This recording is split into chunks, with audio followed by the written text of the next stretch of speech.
Channel Sai vlogs. எப்படி இருக்கீங்கன்னா இந்த சாஸ்திர நம்ம என்ன பார்க்க போறோம்னா கிரிக்கெட்டை பற்றி ஃபேக்ட்ஸ் பற்றி தான் சொல்ல போகிறேன்.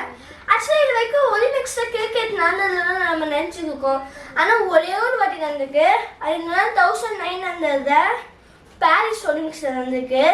ஒரே மேட்ச் தான் நடந்துச்சு. அது யார் கூடனா பிரிட்டன் கூடயும் ஃப்ரான்ஸ் கூட தான் நடந்திருக்கு. ஆக்சுவலாக இதுக்கு முன்னாடி பார்த்தீங்கன்னா ஒரே மேட்ச் தான் நடந்திருக்குன்னு சொன்னேன். ஆக்சுவலாக இன்னொரு மேட்ச் நடக்க வேண்டியது, அது மேட்ச் கேன்சல் ஆயிடுச்சு. என்ன டீம் கூடனா நெதர்லாந்து அண்ட் பெல்ஜியம் அந்த டீம் கூட தான் நடக்க வேண்டியது. அதுக்கு மேட்ச் கேன்சல் ஆயிடுச்சு. 128 வருஷம் கழிச்சு 2028 வரப்போல லாஸ் ஏஞ்சலஸ் ஒலிம்பிக்ஸில் T20 ஃபார்மேட் தான் நடத்த போகிறாங்க.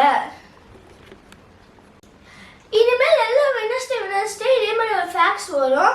அதை நம்ம கேட்கலாம். Stay tune. Bye guys. By.